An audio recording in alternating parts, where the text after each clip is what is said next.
Welcome to DVC Alumni, where every story inspires the next. The Alumni podcast where you get to hear the inspiring stories and transformation that DVC has had to offer its alumni. And now, on with the episode. And we are live here at DVC Alumni, where every story inspires the next. And we have some great guests on our podcast here today. So why don't you guys go ahead and introduce yourselves? Go ahead. Okay. I'm Nicole Ebert. I'm Ben Ebert. Okay. And somehow you guys so the way I met them was you guys came to the alumni barbecue. Was that last year or the year before? No, this past fall. Okay. Yeah. Okay. I couldn't remember. It's like We tried to come to the one a couple of years ago and a conflict came up. We were out of town, but this first one was this past fall. Yeah. Sorry. Yeah. For sure. So anyway, so yeah, it was just like, I mean, you mentioned that you guys were from here and you went here and then I guess you work here. And it was like, I was like, oh my gosh. Okay. So, and since this is February coming up when this gets released, because this will come out Tuesday, this is our couples, that met here at DVC. So let's start with where you guys met. So where did you grow up? I grew up in Concord, born and raised, and it's, probably 15 minutes from here. So DVC was something that I even took when I was in high school as a class after school. I went to Concord High. Yeah. To YB. Oh, nice. Yeah. Way back when they were Civil Warriors. Oh, Yeah. wow. Nice. Yeah. Not the Wolves now, right? Are they the Wolves? Yeah, I think so. Yeah. I grew up in Lafayette, went to Akalani's, and then, went to DVC right out of high school for a number of years. Okay. Yeah. And so you guys met at DVC here at that point? We did. Yeah, we were in journalism class together. Oh, wow. Okay. Yeah. So what did you like? I mean, were you involved in it? Just in general in DVC, I worked with the sports program. So I wanted to go into sports journalism. So I did a lot of play-by-play broadcasting for the football team. And then did public address announcing for baseball. So I was involved there with like Christine Worsley and stuff. And then, I was a student worker. So I actually worked in the Career Employment and Transfer Center back before we had the new building. So I started there when it was in the middle of the counseling building. And then I stayed there until they moved to the new building as well. So that was when I was a student. That's what I did to be involved as well. Okay. Now, what's interesting that this will be slight sidetrack, but the chancellor for the Contra Costa Community College District, Mojda, she started out here. She was a computer science major, and she got into a speech and debate class. I'm trying to remember the story. It's been a while since I interviewed her, but and she started off as a student work here part-time. And she's the chancellor of the college. Wow. Yeah. Yeah. It's been quite a while. Yeah. So when you were here, what do you remember? What are some of the things you remember about being here at DVC? Oh, you're looking at me to lead off. Some of the things I remember.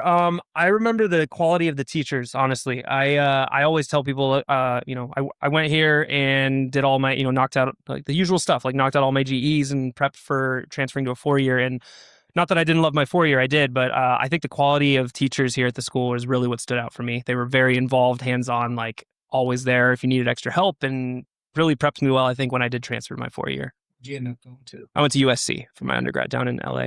Oh, he's a UCLA grad. Yeah, Tom and I are not friends now. Yeah. Cool. And what about you? Yeah, I mean, the teachers definitely stood out to me as well. I think the class sizes were nice for me. By coming here and taking a lot of the classes that you needed for your undergrad, you had a lot smaller classrooms than if you actually went to a 4-year college to begin. And then because of that, you're able to get to know your teachers better, and they were always willing to work with you after class. So that is something that stood out too. And then having been a student worker, I was really lucky. My boss was fantastic. You kind of got to know all the background on that as well. So just knowing that the people that you were getting taught by, but also worked around, were really nice, was wonderful. And it led me to end up working here full time for about 1.5 years after I came back after. So yeah. Okay. Now, are you still working here? No, not currently. Yeah. Yeah. Yeah, no. No, I haven't worked here in a while now. I think I left I'm trying to think what year that was. Maybe like 2018. Pre-COVID for sure. Yeah. But I was here for at least 1.5 years. Yeah. Yes, it's so true. 2020. Yeah. Yeah. So I ended up working in financial aid for at least 1.5 years. It may have been even longer than that. Maybe been more like 2 years. But yeah, so I enjoyed my time here so much that I decided to come back as a full-time employee. Wow. Yeah. Okay. So what do you do now? You've transitioned on to? Yeah, I transitioned into working with younger kids. So I currently work with high schoolers. In between, I worked with middle and high schoolers, and now I'm at an all-girls high school. Yeah. You can name it. Yeah. You Oh, can I guess. actually Yeah. say, like, Yeah. Okay. Yeah. Yeah. It's Crondelet in Concord. Yeah. So yeah. Yeah. So I was teaching prior. Now at Crondelet, I do attendance. But at the school prior, I taught American Sign Language, which I started learning here when I was even in high school. I took the American Sign Language classes after school here, and then I took it when I was a student here, and then I taught it, which was fabulous. And then now I work at an all-girls school, Crondelet. Yeah. Okay. Well, I remember them in De La Salle when I was going to YV. This Mhm. is the 70s. So De La Salle was just a Catholic school, and our football team used to go up and just annihilate them before we go off to Pittsburgh. And then that all changed. So. Yeah. Mhm. But so you went on to USC, Mhm. go Trojans. Go Trojans. Fight on. Yeah, definitely. Yeah. But what did you find like being here at DVC? Did you find that really prepared you for that, or what were some of the things you took away on that? That's a good question. I mean, a lot of things. I think all the different classes that you have to take when you do knock out all of your GE, I think like learning a bunch of stuff you're not comfortable with and that you're not used to, like whether that's science or math or whatever it might be. I think, and to that point, like the quality of teacher and professor here really, I think prepared me for what was required of transferring to my 4-year. But also just socializing, like being a transfer student is not always easy. I'm sure that's a common feeling amongst a lot of students that transfer out of DVC. You're going to basically into your 3rd year, most of the time with, people that have already established friend groups that maybe started there as freshmen at the 4-year university. So I don't know. I think like the socializing aspect, I met a lot of lifelong friends here that we both did that we've maintained really close contact with here at DVC. So I think that helped me like, kind of be able to kind of break the ice and meet new people, despite going in as second semester sophomore technically to USC, but like, in the middle of the 4-year. So I think that was a big part of it. Yeah. Yeah. And where did you end up going? San Francisco State University. Yeah. Yeah. A friend of mine got her MBA there. So. Oh, nice. Yeah. So did you find that to be the same experience? Was just you got there and it was a little bit more comfortable because you'd already been here at DVC, or was it? Yeah, I definitely think so. And as I mentioned before, like the class sizes here being smaller, I feel like I was more comfortable talking to the teachers because I had been in that experience versus if I had been in a 400-person classroom and not used to that. So when I went there, I felt like I could actually speak with them and didn't feel uncomfortable doing that. And then also being the student worker here, I learned a lot about like the options that you had. So I was like, okay, I know that existed at DVC. Let me check to see if it existed at SF State. So it kind of like got me a little in as well, which was nice. Cheat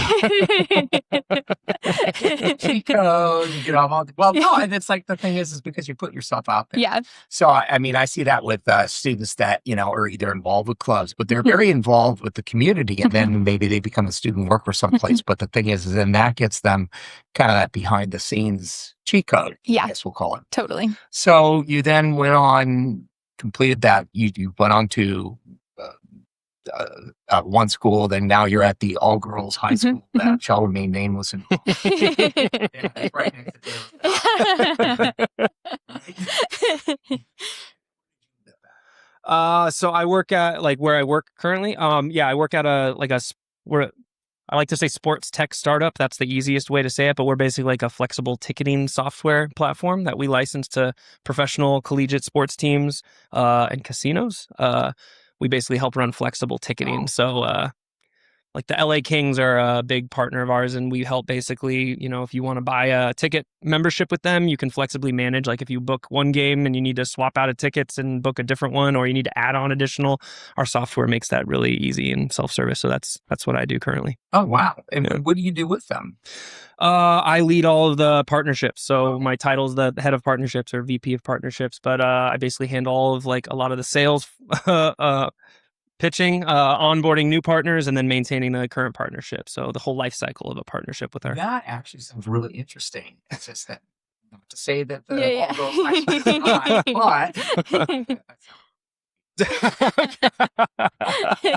but Yeah. But no, that actually sounds really interesting. It was like, because the thing is again, it's like I've done enough sales in my life to where it's like I know about that. I always call that you got to have that one throat to choke. Yeah. Well, they think about it. It's like they what do we want? It's like that's one of the one downfall for Amazon is there's not that person you can call to go, Yeah. Yes. You end up talking to a bot online. Right. And whereas you're not a bot. This is true. No, they definitely call me directly, but we're a B2B to C platform, but yeah, it's a lot of fun, and it's kind of like my two passions growing up. I was like, I actually started at DVC studying music in the music industry, so I got like my music industry certificate here before I didn't think I wanted to go to a 4-year school, so out of high school, so DVC was a good path for that to like study something I was interested in, like music or music studio audio engineering and stuff, but so my passions were music or sports, and when I realized maybe the starving musician life isn't what I want to do, maybe I should go into some sort of sports field. So yeah like pay the bills, like yeah, so yeah right, yeah, exactly, so that was important. We But got Europe and the UK tour out of it, so we did. Yeah. we got to go. He went on tour to Europe and the UK before he switched to before he transitioned to full-time work. Yeah.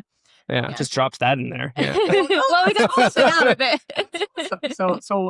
So spill. Tell us the story. Okay, long story short, transferred to USC and wanted to study sports journalism. So that's what I went to school for, because I was doing that here at DVC, sports broadcasting stuff. And then when I graduated, I kind of fell, for lack of a better term, backwards back into music. I joined a band in Los Angeles, like an alternative rock band that I just played drums in, and we toured nationally, and that's basically how we connected. Well, we met here, and we connected when I was living in LA. We reconnected, I should say, and started doing long distance while I was still in the band.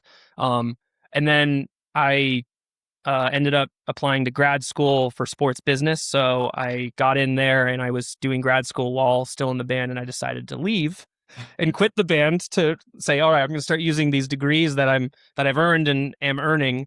And I moved back here. We moved in together, and then the band still needed a drummer. They hadn't replaced me fully. So summer of 2019, it was the summer right before COVID. They got an opportunity to open for the B-52s. Yeah, for 2 weeks in Europe. Yeah. And so I was still finishing school online for grad school, and we went on tour that summer, and she got to come with and be our merch gal. So she was slinging merch, and we were traveling Europe together for 2 weeks, which was amazing. Yeah. Exactly. Came back with a little more money in the pocket, actually. So that's the first time I think I could ever say I went on a trip and came back with more money, which was nice. So you got to say, what's the name of the band? Trapdoor Social is the name of the band. They're still around, still doing their thing. We're still in good touch with them and everything. But yeah, that was like an unforgettable opportunity. And yeah. You were just out there slinging t-shirts. Yeah. It was no, that was really cool. It's definitely got an itch going for us to get back to Europe, and we've since gone back. We went back to Europe for our honeymoon after we got married, and have gone back since. So it was a lot of fun. So what'd you get your graduate degree in? Sports business, sports administration and business. Yeah. Wow. Okay. Yeah. There's actually some people I should probably get you connected with. So. Okay. Yeah.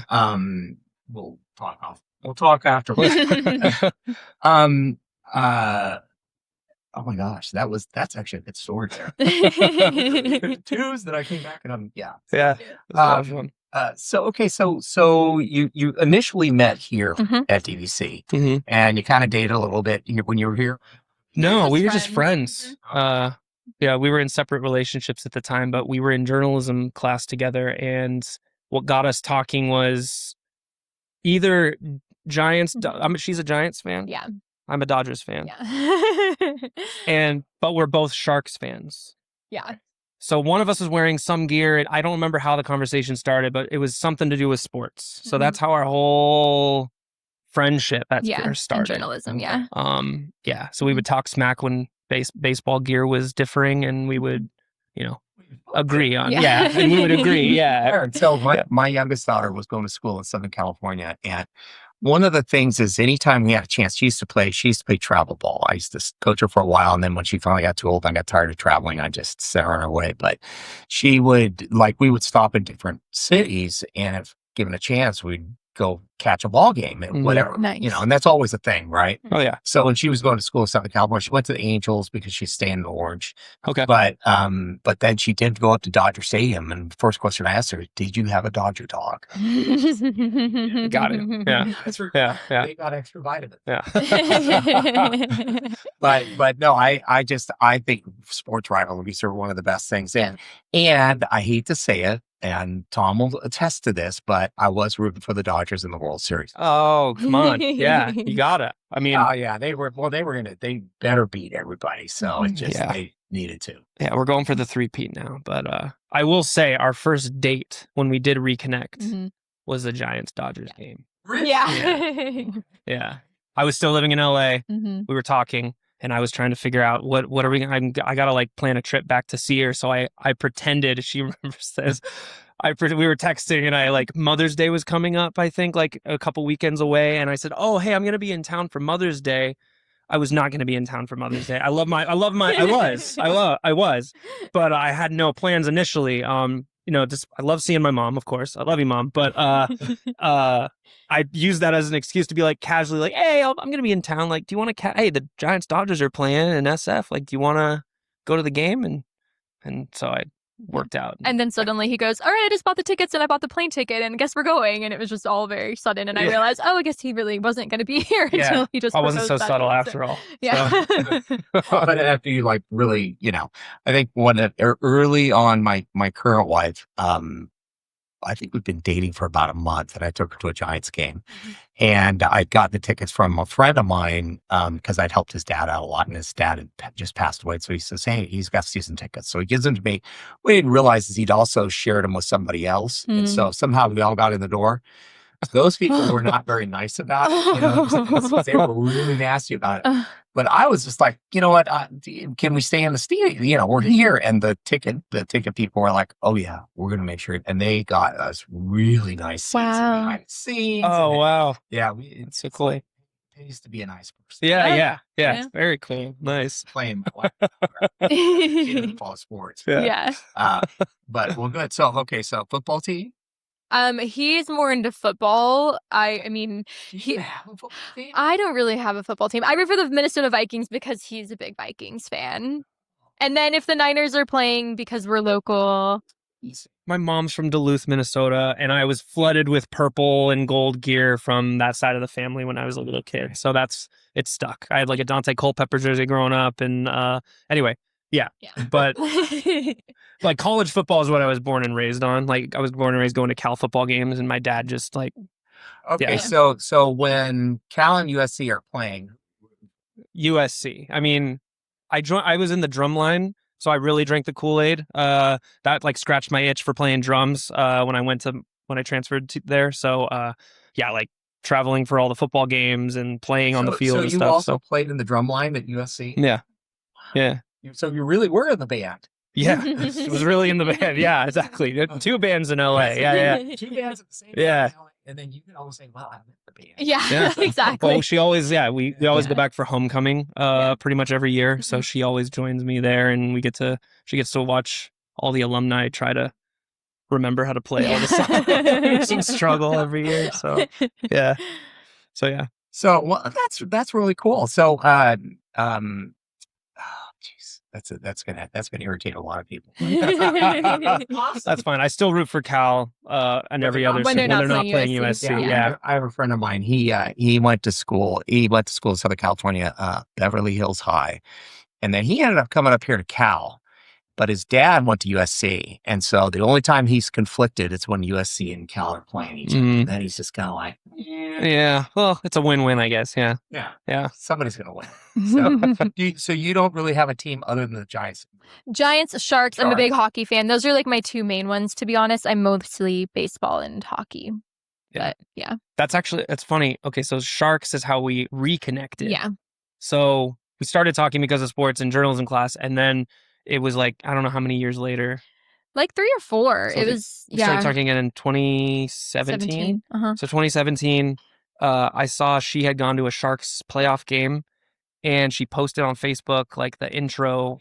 You're on Facebook. Yeah, I just happened to see it on my feed or something. Like, sure, yeah, just happened to come across it. And I was like, oh yeah, she was that really cool girl from journalism class at DVC, like who really likes the Sharks. She posted this video of the pregame intro for the playoff game, and I commented on it completely with the intent of trying to like spark up some conversation, just but casually, like, oh man, that's so cool. Totally wish I could have gone. And then she messaged me, and We never stopped talking. we never stopped talking. We talked every single day, texted Ever back since and then. forth. Up until like ever since that And day, my engagement ring is a teal sapphire because the Sharks are teal. Yeah. Oh, So it's a teal sapphire. So, like, yeah. so Yeah. nice. The Sharks fandom runs deep. Yeah. Yeah, it does. Yeah. Yeah. Yeah. Yeah. Yeah, there was no way I was getting out. Yeah, it was Yeah. just, yeah. Well, I think even her stepmother was even involved in that one too. So Yeah. everybody was. Yeah. Oh my gosh, this is a lot of fun. You guys have a good story. So you went from kind of being friends in journalism class, kind of drifted apart for a minute, and then you started stalking her on Facebook. Yeah. Yeah. Okay, and then you just got this random guy. Yeah. So what was like going through your mind? It's like, oh, this is going on. I remembered him, and I remembered being in the class with him, and we had mutual friends too at the time, and so I knew he was like a real good human, even though it had been years later. And he always jokes he should have known that I don't love driving back then because it was our first date, and I was like, "You're gonna pick me up at what time to bring me to the city?" And so I thought that was pretty forward. I was like, okay, she trusts me enough to go pick her up, and not like she's not just gonna meet me there. I just don't like driving. I was just being neutral, like, oh, do you want me to like pick you up, or do you want to take BART? Whatever you're comfortable with, you know. Like, I don't want to make her feel uncomfortable, like saying, "Yeah, get in my car and I'll drive you to the city." No, she was like, "Yeah, no, pick me up." I picked her up here at DVC Yeah, when I she still got off work work. here. I was working here on her way to our full-time, first yeah. date. I picked her up right in the front staircase. Yeah, the staircase, and we went to the game, and the Giants won. We remember that. Yeah. I'll never forget the first pitch because the Dodgers were at the top of the first, right? Since they're the away team. And the first pitch that was thrown, I'll never forget this. I always mock her every game we go to. First pitch was thrown was a strike. So she like looked, because we were in the nosebleeds. That's all I could afford at the time. So she went and looked to see if it was a strike, and then she turned to me and went, just like clapped right in my face. And I was just thinking like, all right, this is that's a good yeah. Yeah. All right. Like, buckle up. This is gonna be a thing. So I got both my daughters are like very much like that. It's like, oh yeah, but at least they're Giants fans. Yeah. Well, I'm not saying at least. Well, Yeah. yeah. It's been rough. Well, new manager. We'll see how it goes. Yeah. You know, We hope so. It's finally fun to be a Sharks fan again. So Yeah, you the know, Sharks are Giants are winning coming again, up so that's next. nice. Yeah. That's what it's nice being a Niners fan. I mean, they were limping along. I didn't think they were going to do against Seahawks, and they lived up to my expectations. But yeah, I mean, the Seahawks are just on. So it's just kind of hard. Yeah, totally. You know, they ran over the Rams. They ran over the Giants. They, pretty much. Yeah, they ran over just about everybody at one point or another. Yeah. Well, I'm pulling for them this year because Sam Darnold. I watched him win USC a Rose Bowl in 2017. So that's my only reason I have any sort of investment in the Super Bowl this year. Well, I kind of root for him just because I'd like to see him win so they can at least have the trophy once. Yeah. Yeah. Because it's not like the Patriots are going to miss it. Yeah. That's true. But I don't know. It'd also just be nice to see Sam Darnold turn his career around. He was just written off as a bust essentially, right, as being like a top draft pick, and now he's revived his career. So and he also did it with the Vikings last year, so I liked it too. So but yeah, we'll see how that one shakes out. Yeah. So back to you guys. So you get to you have that first date, which actually sounds better than my first date. But first date, go to the Giants Dodgers game. Giants won. Yep. Yeah, it worked out. Yeah. It worked out. So like, were you still living in Southern California? Mm-hmm. So you would like trying to do the long distance thing. Yeah. Well, the good news is it was at least LA, so there were a lot of Southwest flights. So I tried to go there once a month, and he tried to come here once a month was kind of what we did. I actually was working here full time when we were long distance for the majority of it. Yeah. Honestly. Yeah. And so luckily there are a lot of 3-day weekends when you work here and things. So it kind of lined up really nicely where like on those 3-day weekends, I would be the one traveling. And then when it wasn't a 3-day weekend, he would be traveling. So it really lined up that way. And then we just, because we had so much in common, I think it made it okay because we would just be able to talk all of the time. And yeah, in spite of the Dodgers, Okay. yeah. And my family has them, like, what do you have, like, Dodgers fan with the thumbs down in one of my cousin's phones? Yeah, like, my family are all Giants phone fans. is like Dodger fan, thumbs Yeah. down. That's how I'm known in her family. Constantly Yeah. right. So because we had so much in common and, like, also rivalries in common, we just were able to keep communication up. And even though we saw each other only, like, twice a month a lot of times, it was still better than nothing because it wasn't East Coast. And then after about a year and a half, I think it was, of long distance is when he quit the band before he kind of rejoined and then moved up here again. So Yeah. yeah. So when you quit the band, moved up here, probably partly for the relationship, partly for work or for something, just it was time to like kind of put your feet under you. Yeah. It was a combination for sure, but like it was definitely the long distance was getting old. The starving musician life was getting old. And I was finishing up grad school and I was like, all right, like I'm investing in this education. So wait a minute. You have the double starving fill in the blank going. Yeah. So all you need to do is hook one more on there. You could be the starving artist, take a painting or something. Right. Yeah, good. Yeah. Starving student, starving Yeah. artist, starving musician. Yeah, the Yeah. trifecta, you know? Yeah, it was a lot, but it was the right move, 100% in hindsight. Like no regretting that whatsoever. Like it was fun playing drums in a band for a little bit after college, but I don't know, we've really established a really good base here. I think like both being from the area, we have a lot of friends and family here. And I think when we moved in together, it was kind of just no hiccups. Like I always feel like sometimes no, it was just like easy. Yeah. All the time. Yeah. And then COVID happened pretty shortly after, Yeah. not too far after. Yeah. And then he was finishing up his master's degree. And then luckily he was online anyways, but his graduation got postponed. So he graduated technically a year later in person. We got to go to Chicago. Yeah, it was fun. After COVID, because he went to Northwestern for grad school, not USC. So we got to go to Chicago in 2021 instead of when he actually graduated in 2020. So it was like, I think he was in NorCal for like 8 months or something before COVID happened or something like that. So we got to know each other very well. And then, traveled once we could to Chicago, but we got lucky and got to get to traveling in before COVID too. So, Yeah. Well, and it was good that you were able to cohabitate before being forced to. Yeah. Yeah. You know, Totally. Because I know that was a challenging time for me and my wife. We were still boyfriend and girlfriend, but it was, she got sent home from work I got sent home from work for 2 weeks and didn't go back to the office. Yeah. Because exactly. Yeah. And but I was working a lot from home, so she got sent home, and she was just like she was going stir crazy. Yeah. So, Yeah. we've so many YouTube workout videos. Right. Right. Yeah. Yeah. No, we were still boyfriend girlfriend at the time as well. But it was definitely, I don't know. We found a lot of ways to just, I don't know. I don't want to say it like necessarily brought us closer because we've always been really close. But I think it still did. yeah, it still did. Like we found a lot of cool way, like cooked a lot together. We got into shows. We got a basketball hoop. We got cornhole. Like we just did stuff like that. Like keep each other. Finding something to do. We played a lot of board games. Yes. Like I don't know. We actually had like a puzzles. we enjoyed our time together actually during COVID very much. And not that we want to go back to that lifestyle, but I'm pretty grateful for the fact that we were able to get through it. You guys not only love each other, it's like you actually like each other. Yeah, exactly. Yeah, it's true. So it's just, it's like because I lived with people, and didn't like them, but it's like I love you very much, but please go with it. 100%. Yeah. So you kind of, and as you came out of COVID, you got a chance to go walk at Northwestern. Yeah. Chicago. No, all good. No worries. There is a Northeastern. That's in Boston, right? Or Massachusetts, I think. It's Connecticut. Massachusetts. So there's, I think. somewhere in the Northeast, right? Yeah, About 20 schools. exactly. Yeah, there are. Yeah, Well, and that's also, it's like you got harbors around there and all the other things. So, yeah.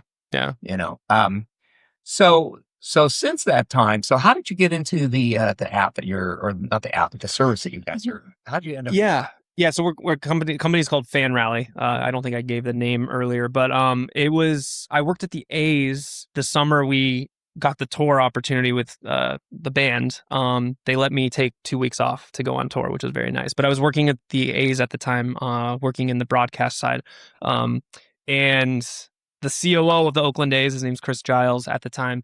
At the end of that season, he ended up, or at the end of 2019, he left to start this company. Because there was, he tried to run like a flexible ticketing program with the Oakland A's. So it was his company. And my childhood best friend was also working at the A's, and he knew Giles better than I did. I didn't really know him that well. So he introduced me, saying, hey, like my friend's looking for, more of a stable opportunity. Like, would you, have coffee with him? Yeah. And so he set up this coffee with Chris Giles, the former CEO of the A's, who's starting this company. And we met for coffee at Pete's and hired me on the spot to be his first employee. So I started working out of his home office.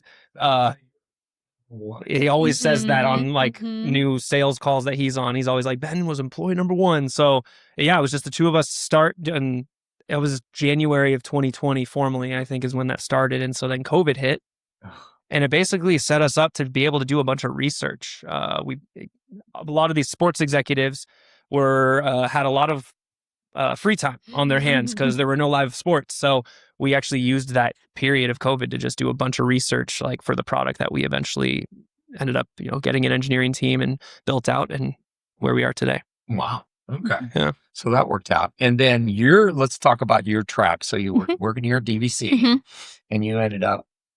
Yeah. So I worked here part-time as a student worker, transferred to SF State, did TAing, nannying, things like that, and then went to a school that no longer exists called John F. Kennedy University. I worked there. Yeah. In Pleasant Hill. Yeah, so that one was, I worked there for a while. That was still technically part-time. So then when I needed to go full-time is when I actually came here. I had a very short, transitional job between here and a job that I was with for 4 years. It was a small school that also is no longer around. Great track history with past jobs, but it was called Futures Academy. So it was like a really tiny one-on-one school for students that did not learn in the larger learning environment. So it could have just been attention spans, it could have been learning differences, or it could just be wanted extra assistance in school. They're one of those kids that is not in the middle of the bell curve. Yeah. And so, yeah. Yeah. And there's way more of them than people. It's true. That's one of the things I like about DVC is those people will show up here and professors are sharp enough to pay attention and go, you might want to get tested. Yeah. And then all of a sudden, it's like they can kind of pull the string, and then all of a sudden you get somebody that's like, oh my gosh, I've got ADHD, or I'm dyslexic, or fill in the blank. Yeah. And I just thought of something else. So when I was a student here, I was a note taker for the disability support services. And so I was a note taker for students who needed notes. And a little perk for that is that you also got priority registration by being a note taker. So I got to actually register for DVC classes a little bit earlier because I was a note taker. So I was helping people out, but also getting priority registration. So cheat code number 2. Yeah, number 2. exactly. Yeah. She's got a lot of them. Yeah. I know. I'm trying to think if I can come up with any other ones, but those are to start. So, yeah. Yeah. Exactly. But so you guys end up getting married, and that was post COVID, or was it? Yeah, post 2023. Yeah, we got married in 2023. Yeah. They still like each other. Yeah. Yeah. No, yeah. Yeah, it didn't. Everybody was not everybody, but a lot of people were like, "Oh, it's gonna feel a lot different after you're married," and honestly, that's couldn't be further from the truth. It felt exactly the same, which I think is I think it's good. Yeah. I think it didn't change. Nothing changed. We didn't want change, so we're glad that it didn't change. Yeah. She ended up taking my last name, like, Yeah. that was your decision. Yeah. Okay. But Yeah.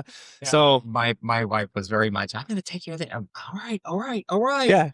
I mean, we're both much older, so it's kind of like, honey, you figure out what you want. Yeah, your decision, Yeah. Yeah. I almost didn't with all the work it takes, all the paperwork and all of it, Yeah. but I Sounded like a nightmare. what was lucky was the job I was working at. Then I had time off, so I took one full day off and just did it all at once. Well, and then we had to change her passport, and then she had to get what was it? It was the oh my gosh, it's the one the all access, because she goes to Mexico. Okay, Yeah. Yeah. And so that was a struggle, because there was, her last name and then my last name, and then they were trying to reconcile it, and just, it was a It's a challenge. mess. Yeah. Yeah. Yeah.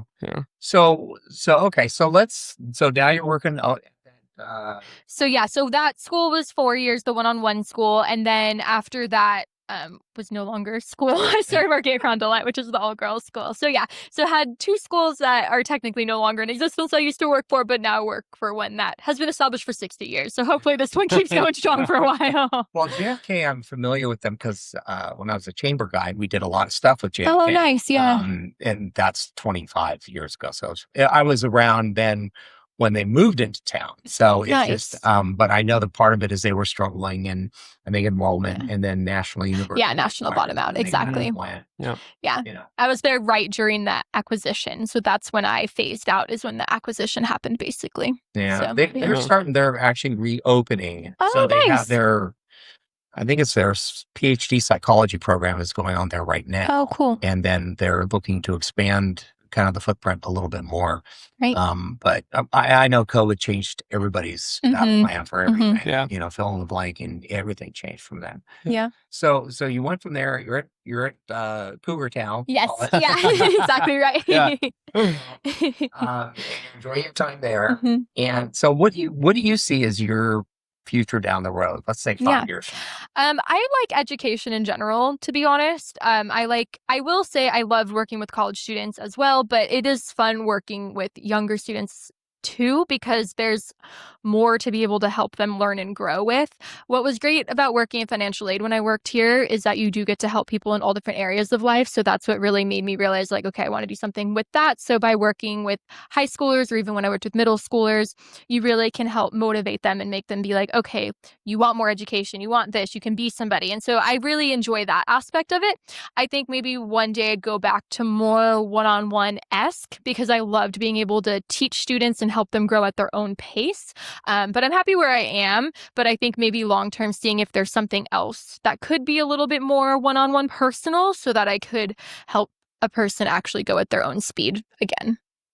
Okay. Yeah. 5 years from now. Oh man, that's a tough question. Yeah. Oh goodness. Doubtful. I'm retired. No, we still play drums and stuff. It's a lot of fun, and I'd like to keep that up with like old high school friends, with the old high school band I was in. But I don't know. 5 years from now, hopefully, the company I'm working for now continues to grow, because it's been a lot of fun. I never imagined I would be in ticketing, to be honest. But I don't know. Working for a startup it's a lot of fun. I mean, you have to wear a lot of hats, and it's a grind. Because we're a team of under 10. Wow. Okay. Small. So, but it's great. Like, I love it. I don't know. I have a lot of friends that work giant, big corporate jobs and are miserable. I'm not going to name names or anything, but yeah. So I don't necessarily have a desire to transition out of, the life I'm in now. But hopefully 5 years from now, the company continues to grow. But I don't know. I really like working in sports in general. It's been a lot of fun. Like, the people I work with at all the different team partners we have, and everybody that I get to interact with at different conferences and things like that. Everybody's usually a joy to work with, so far, at least that I've worked with. So, I'd love to continue, growing in the sports landscape. Yeah. I worked at a 20-year-old startup. And they eventually did go public. ShotsWater, they've acquired a bunch of different other companies and blah, blah, blah. But it was real. I think we had about 60 employees when I started there. I mean, they've been through about 400 employees at that point. But it was fun, Yeah. Then they went public, and they had money, and they acquired more people, and then it got less fun and less fun. Yeah. That was And it was a grind some days, but it was exciting all the time. Yeah, it kind of keeps you hungry, and you're not doing the same thing, No. which is what part of the stress though, right? Because you're wearing so many different hats, but like it keeps it fresh and exciting. So yeah, it's a lot of fun. I learned to just say yes. Yeah, So I think exactly. that guy, give it to Charlie. He'll figure it out. And that was that. And I'm sure that's your role as the employee number one. 100%. It's funny you bring that up. This week, my Giles, the CEO and founder, had to tell me, he said, "Hey, I might need you to stop saying yes all the time to all these things because I need you to be a little more like, I need you to not be overwhelmed. We have a lot of things we got to get done." So he has told me that this week to stop saying yes to everything. So yeah. Yeah. Well, no, I know it's probably in your nature to that you get really excited about stuff because that's what happens to me. It's like oh my gosh, and then I said, yeah, I could do that, and then you go, oh my gosh, it's like, yeah, bit off more than I could chew. Yeah, definitely. And then you figure it out. Yeah, it all works out. Yeah. Okay, so if you could go back in time and tell your younger self when you're coming into college or maybe your high school self, what would you tell yourself? It all will work out and you don't need to stress. I think when I was trying to decide what I was doing after high school, I freaked out. I didn't know. I mean, I had like over a 4.0 when I graduated high school, but the financial situation was tough. And so I was like, I don't feel comfortable taking out loans, so I'm going to try out DVC. And it ended up being the best decision. I mean, I met my future husband. I had a great boss when I worked here. I had great teachers. And that being the best decision I could have made. But at the time, I was like, I don't know what I'm doing. This is terrifying. Like, what am I doing with my life? But ended up being the best choice ever. So just saying like, it all works out and it's all going to be okay. Because, the decisions you make, they all end up rolling around, even if it's not what you think you need at the time.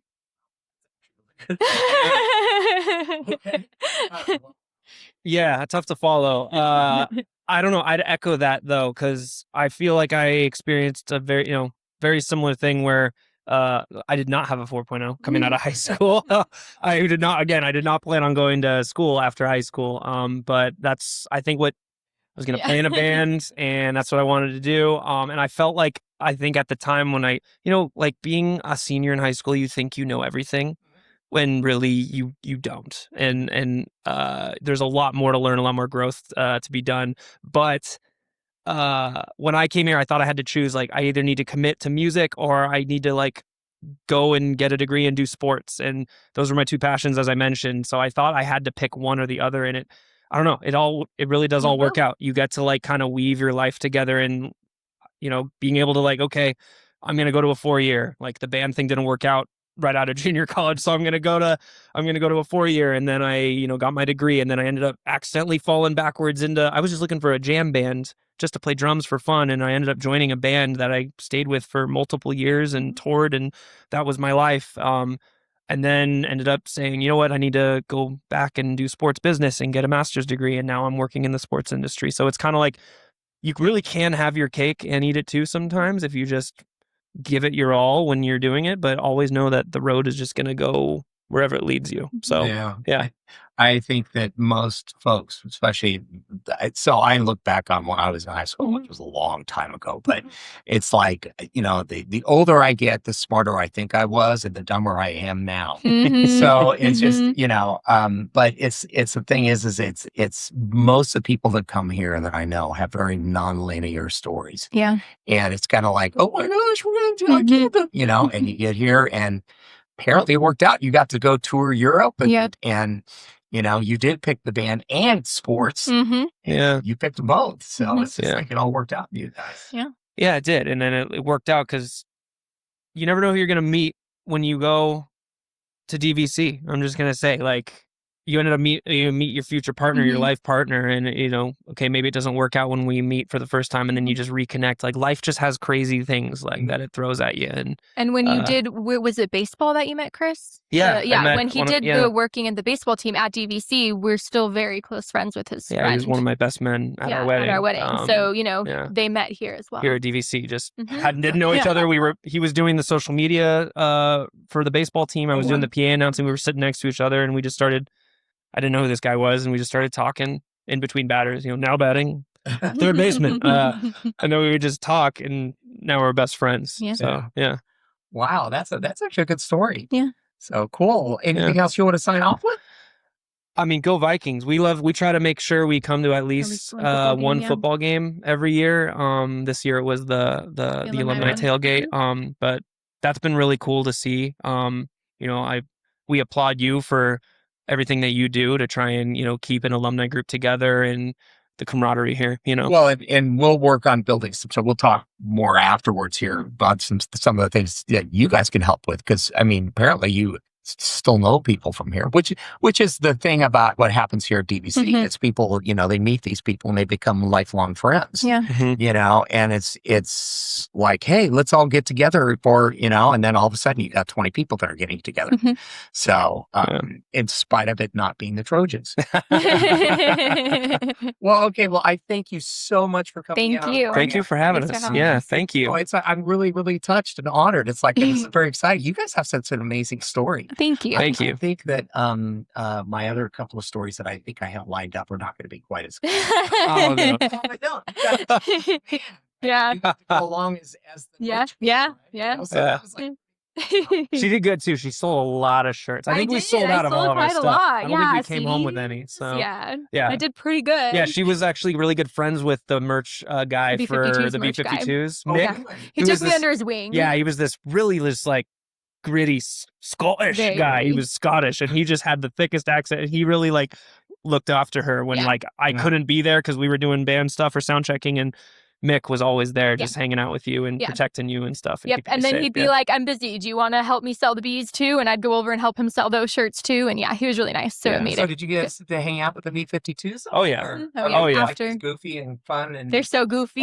Yeah, they still party. Yeah, they do. They're great though. They're super friendly. And that was, once in a lifetime experience. Yeah, sure. I know when they came out, again, it's like, in my day. It's like I didn't understand them at all. I was just like, oh my God, they're so weird. Yeah. And then it was like after a while, I was like, oh yeah, they are so weird. And it's just then it's like it finally caught on. Yeah. I'm slow on these things. Well, you see the wardrobe that they have. I remember that. Like I was like, man, they got like a crazy wardrobe. That's for sure. And the hair. Oh yeah. Because this is like we're going back to like the late 70s, early 80s. When they were first starting out. It's like the hair. They were coming out and it was okay, this is well, they're still doing it now, so I know that. But my wife and I went and saw them at the Pavilion a couple of years ago. Nice. And it was just like, oh my God, this is why I came. To see these guys. I don't care who else was out there. So. Yeah, that was cool.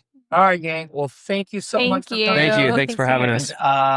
This will come out pretty soon, and we'll get you guys more involved in more stuff. Great. Sounds great. Good. Right. Thank you for tuning in to DVC Alumni, where every story inspires the next, the podcast for the DVC Alumni Association. You can contact us at alumni@dvc.edu with any comments, and be sure to leave a like and subscribe to our podcast.